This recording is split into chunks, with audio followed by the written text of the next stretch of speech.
Welcome guys, gals, and pals. My name is Brooke, and this is Brooke Beams Big, where I share my expressions of joy.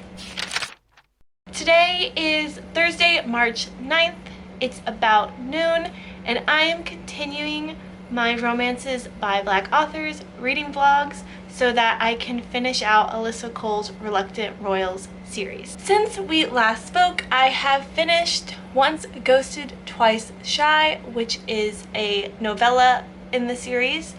I read this on Hoopla from my library. In this book, we follow Lakotsi, who is the Biso's personal assistant. We meet her in the very first book in the series, and during that book, we know that she has a relationship with another woman while they're all in New York City, and that it ends badly.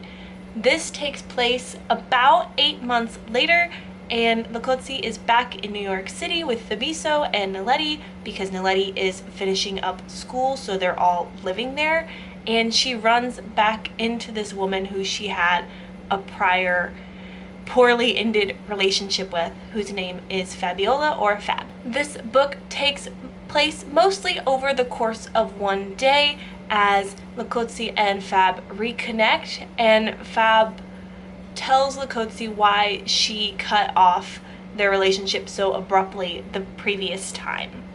It takes place in alternating points of view as the other books in the series have, but additionally, while Lakotsi's perspective is in the now, Fab's perspective is back during the first book, explaining what happened from her point of view, since we didn't get that about her before. I enjoyed the dual timeline along with the dual perspective. I felt like it, number one, did a really good job of showing Fab's life, the struggle she was going through with her family, and why she would just choose to end this relationship so abruptly. I thought it also did a good job at building tension around this mystery of why did Fab cut Lakotsi off prior when they seemed to be doing really well together. And I felt like even though the story went by very quickly and it takes place mostly over the course of one day, having that dual perspective added a lot of depth to the story, in my opinion. So I really did enjoy this one. Now, obviously, from what I have said,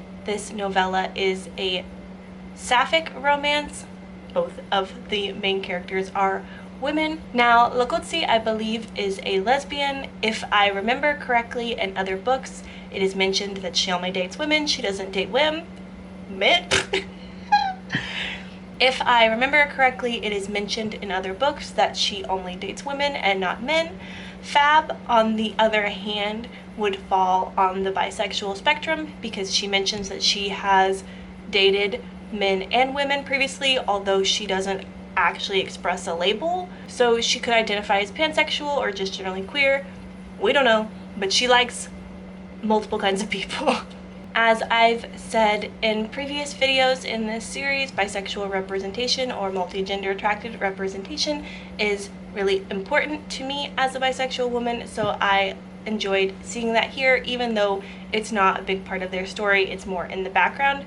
I appreciated how it's just kind of casually brought up as part of her history when she's thinking about her prior dating life and things like that. I will also say that I enjoy the fact that there is no homophobia whatsoever in this series thus far. I still have another novella and another novel to read, but so far, none.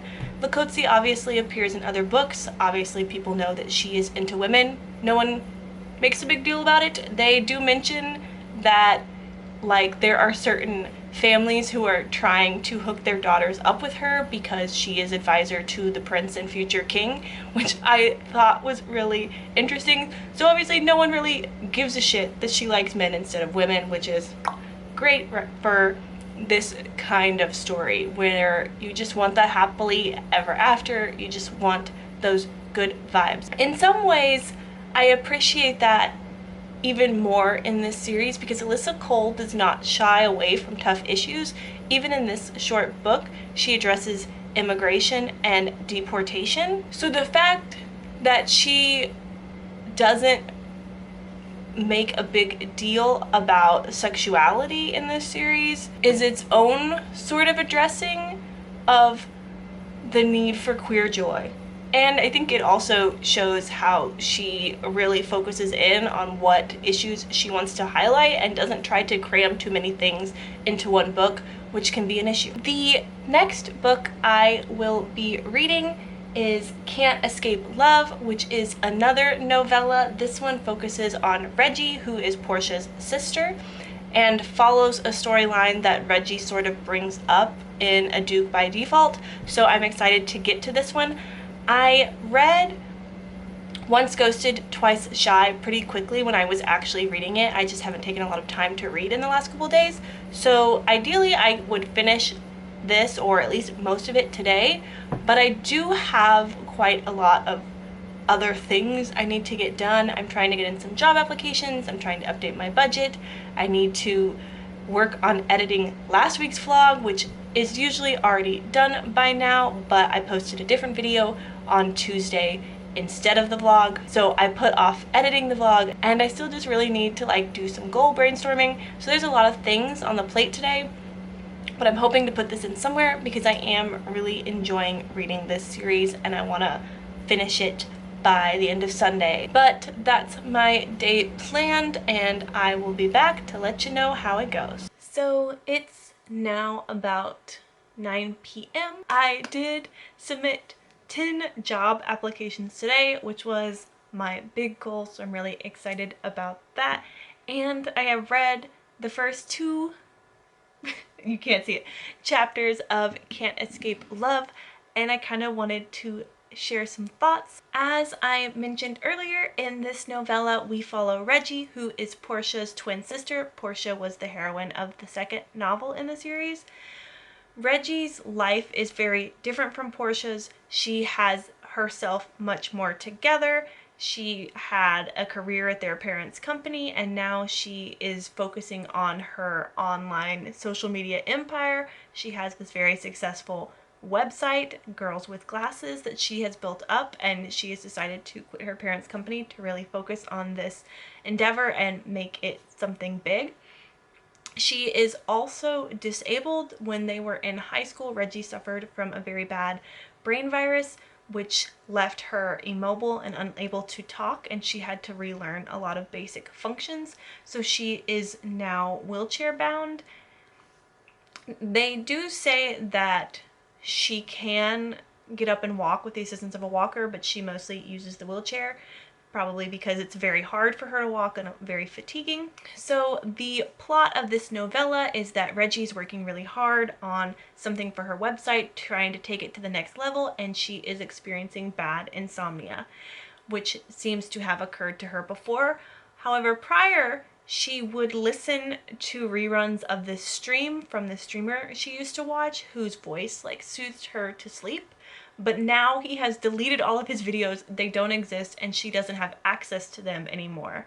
So at the beginning of this novella, she reaches out to him and says, hey, if you'll send me recordings of your voice, like, I'll pay you. And he agrees to do that in exchange for Reggie's help with an escape room that he is designing, because it's based on this anime that he doesn't really understand, but she loves. And the love interest, the streamer, his name is Gus, and he is also autistic, so he is also disabled, but in a very different way than Reggie. And I just wanted to stop and talk about this because I love reading books about people who love cool shit. Because I love reading books about people who have a real love, a real passion, a real joy for something. Like in the prior novella, Fab has her jewelry business that she does on the side, and it's a big dream of hers to make that like her sole profession. That dream does get a little derailed because of the events of the story, but it's still something she wants to work towards. And now in this book, we have Reggie, who's working really hard on this website, who has this joy for a lot of things. And then we have Gus, who has a corporate job that he enjoys, but he has discovered a love of escape rooms and making them because he loves puzzles that he really wants to pursue. He's like, right now it's like a side hustle, but he wants it to be his main job, and he's hoping that this project that Reggie is helping him with will take him to the next level. But there is a big emphasis in this novella about the things about finding joy in the things that you enjoy. Like there was a quote, hold on, where Reggie says, "You're going to give me what I originally asked you for free in return for me shouting my joy at you about my favorite show in the world." And I just love that, because that's what my whole channel, that's my whole goal, is to just shout my joy at you about whatever, about this. So I wanted to stop and kind of say that. I probably won't check back in until I finish this book, which may not be tonight because there are still a couple of things I want to get done. Like I want to update my budget for sure. And I want to at least put the vlog clips into a project, even if I don't do anything else. So those are my goals tonight. I do have to wake up really early tomorrow for a job interview as well. So who knows what I'm actually going to get accomplished. But at least I got 10 job applications in, and I've started this book. Those are wins. We're celebrating the wins and the joy.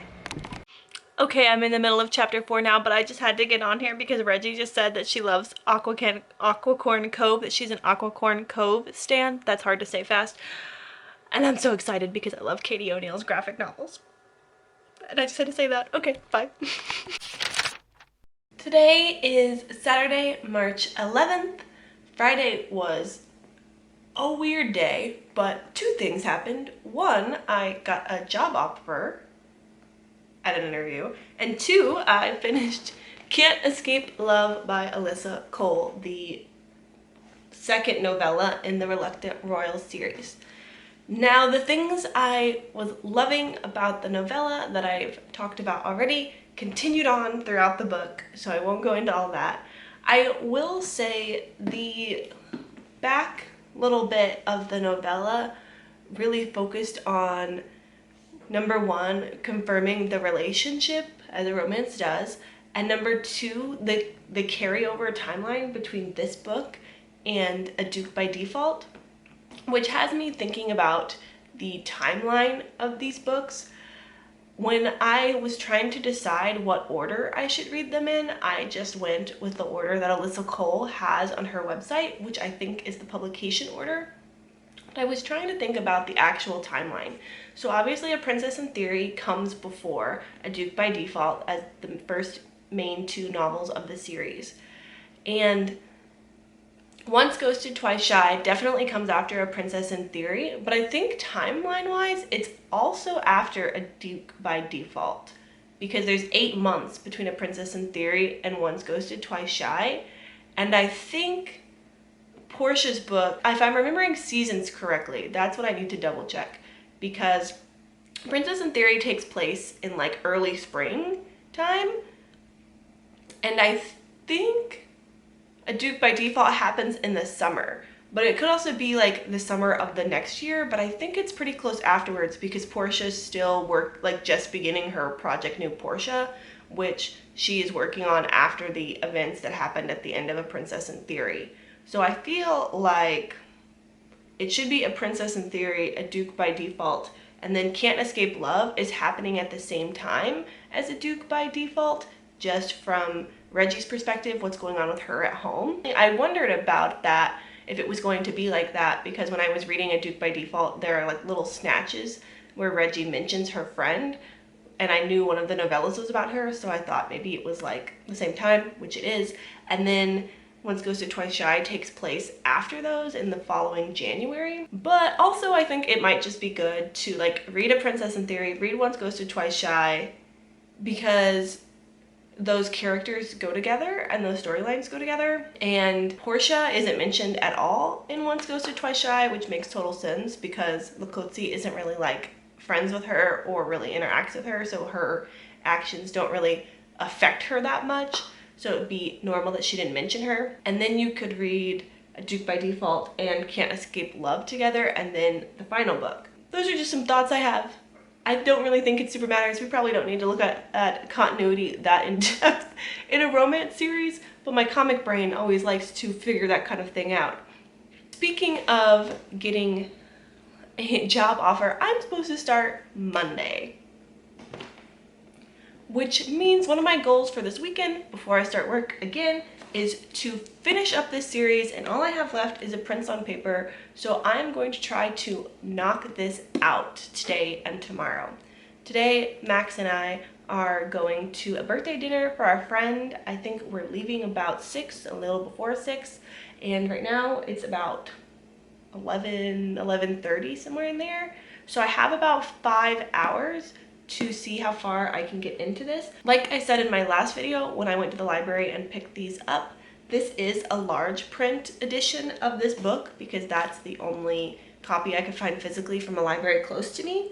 And I'm wondering if that will actually help me read faster, not because I need bigger print, but because like the pages will go by faster. I think I noticed that with reading on my phone, that because the pages are smaller and you flip them faster, it feels like you're reading faster.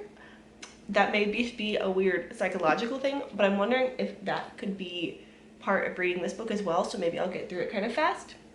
But I'm really excited to start this. So in this book we follow Naya, who is Niletti's cousin, Niletti being the heroine from the first book in the series, and she's also become friends with Portia since she reconnected with Niletti. And our love interest is Johan, who I think is mentioned in the first book but doesn't actually appear, but he does appear pretty prominently in the second book where he becomes friends with Portia. He is the prince of, I'm thinking this Lichtenberg, which I think is another fictional country that Alyssa Cole has made that is probably very much based on like Luxembourg. And he's in the tabloids a lot. He's very much like a prince that the paparazzi like to follow. There's a little more depth to that we see in A Duke by Default, because Johan is not technically the prince. He's a step prince because his mother married the king and then they had a child together who is the crown prince of Luxembourg. And Johan kind of acts out to get tabloid attention to detract from his brother. And in this one, he is doing a similar thing because there's something big going on with his brother and he wants to distract the paparazzi from that while his brother deals with it. So he asks Naya to have a fake engagement with him. So this is going to be a fake dating trope. I really liked Johan in the last book. I think we're going to get some definite complexity and some fun writing out of him. And I'm excited to explore Naya's character some more. I think she's got some interesting personal stuff going on, and it's always kind of fun to have the last book in a romance series when you've been introduced to all of the characters and all of the cast can appear and you kind of like get it, you know. So I think this is going to be a really fun read. This is going to be my weekend and I'll update y'all soon.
I've finished chapter 1, which I know isn't that far into the book, but I have some thoughts I want to talk about.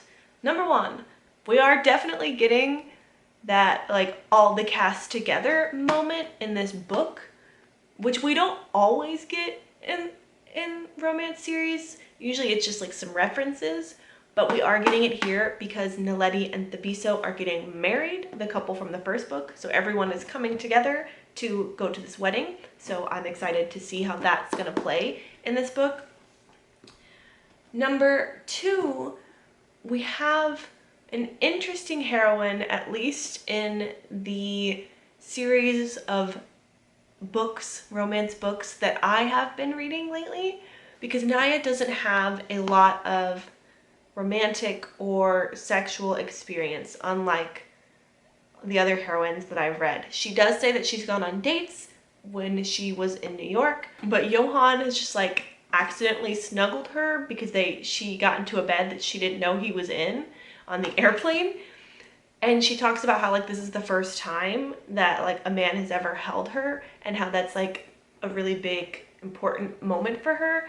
And I think that's going to be really interesting in this book, just as a different perspective, because not everyone has long romantic or sexual histories, and new experiences like that in adulthood aren't always portrayed. We see a lot of that in teen romances and teen books in general, but not a lot in adult books, and I think that's something that's worthy of being explored because that is some people's real experience and it's a valid one for whatever reason, whether it's by choice or it's just how life has rolled out. So I'm excited to see how we are going to navigate that and navigate Naya's feelings, because she is a person who has wanted those things but hasn't had them. It's not by choice for her. Number 3, I talked about this some with the last novella I read, but I love how Alyssa Cole just embraces nerdiness and how she uses that to reflect the story and reveal new things about the story. So, for instance, in Can't Escape Love, the anime that Reggie and Gus are like connecting over, that he's making an escape room around, is very much in some ways a reflection of Reggie's life, because the main character gets cursed right at some point in the series, and she's learning how to live with this curse where she like randomly falls asleep because it's like a Sleeping Beauty retelling. And that's very reflective of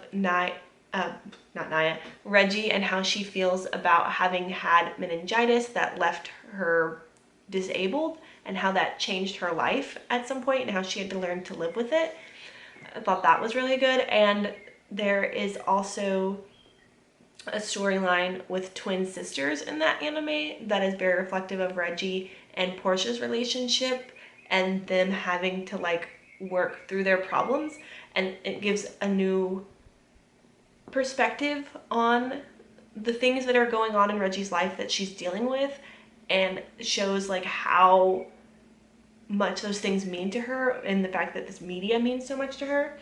In this book, obviously I haven't gotten that far, but Naya plays romance video games, like dating simulators. And in her current dating simulator that she's playing in this book, it's a prince dating simulator. And I guess the princes in the simulator are based off of real life princes. And so she mentions there's one that's based on Thabiso, but there's also one based on Johan, who she is currently trying to romance because he's like the last one that she hasn't managed to woo in the game. And I think the reflection of that versus real life is going to be really interesting, and I'm really excited to see it. So I'm going to continue reading now, but I just wanted to share those thoughts while I was thinking about them. So it is not the right Sunday, but it is a Sunday, and I need to wrap up this vlog. So we're gonna pretend with each other. So I did finish A Prince on Paper, and I think this one might be my favorite book in all of these books that I've read for both series. The emotional journey beats for both the characters just went together so well. Naya is overcoming an abusive upbringing. In A Princess in Theory, we learn a little bit about it with the discovery of her father's treachery, but in this book we really delve into it from Naya's perspective and see how the things that he did really affected her, how he made her feel small, how he did things to keep her close to him, and not allow her to fully grow into who she was as a person, how he told her things about herself that were not true, and now she's having to untangle those things about herself that are things that she knows about herself to be true, and things that her father just told her over and over and over again to make her believe them. And so untangling that web to heal and to find out who she is a big part of this book. Johan has a similar self-discovery to do, but it is something of his own making. He has created these layers and these masks to hide his true self. Number one, because he is a very public figure and he has to face the media a lot, he has to face the paparazzi. So he has created a sort of facade to handle that situation and to help protect his family from that kind of attention.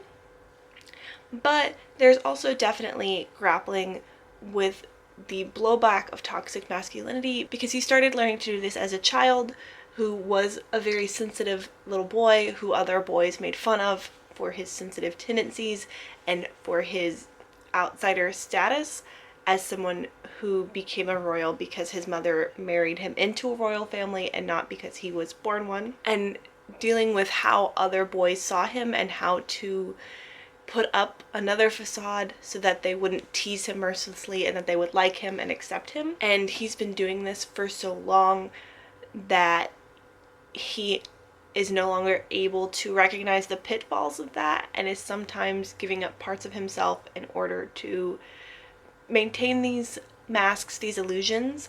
And now he's sort of having to take a step back and be like, wait, what was me and what was what I created? And so those beats go really well together. There's also a lot of great mirroring between their two stories. So Naya's mother passed away when she was born, I believe, when she was very young.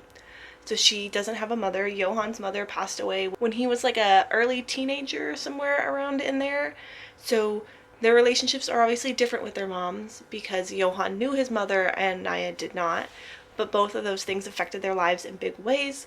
Naya's mom passing away made her dad an entirely different person. That loss scared him in a really big way because he did love her mom a lot, and it affects how he acts toward Naya because partially in his brain he's trying to protect her. He's worried about her going away because he's all she has left, but he does this in like a very toxic and twisted way. Johan's mom passing away makes him very scared to give up control, which is part of the creating the masks thing as a way that he can control things. And it also makes him scared to let a lot of people in, to love people, because he's always worried about losing them. So they both have that going on, and some of Johan's actions mirror Naya's father, and she's trying to untangle as a copingism, where is the line? Where does this go from being a natural human grief response to hurting people around you, like her father did, versus what Johan does? And where is the line with some of Johan's actions, the way that he lies, the way that he manipulates other people's perceptions of him, and the things that her father has done? So there's like a whole web of stuff going on, and it's done so well, I think, in this book, and I really enjoyed tackling all of these things with Alyssa Cole and Naya and Johan. There's also some queer themes in here. Johan's sibling is grappling with being the heir to the throne, a very public figure, and coming out as non-binary, which is a big plot thread in here that I really enjoyed. Johan himself says that he is not straight. He is multi-gender attracted. He doesn't give it a label, he just says it once. And really, it's not a big deal in this book, and the only person who really points anything out before Johan says this out loud towards the end of the book is his sibling, which I thought was really interesting. They're the only one that points out that Johan has also dated men before, even though there's like brief snippets of it in the tabloids when that happens. Like, no one seems to pay much attention because he also dates women, but Lucas is the one that says things about him having dated both men and women, and I was like, the queers are watching out for each other, y'all. we know what's up. So I thought that sort of queer solidarity, queer touch was really good, and I appreciated it a lot. Finally, another thing that made this book my favorite, which I think I mentioned a little earlier in this vlog, was the incorporation of in-universe stories. I think I talked about Naya's dating games, where she's technically dating like a knockoff version of Johan in her current game.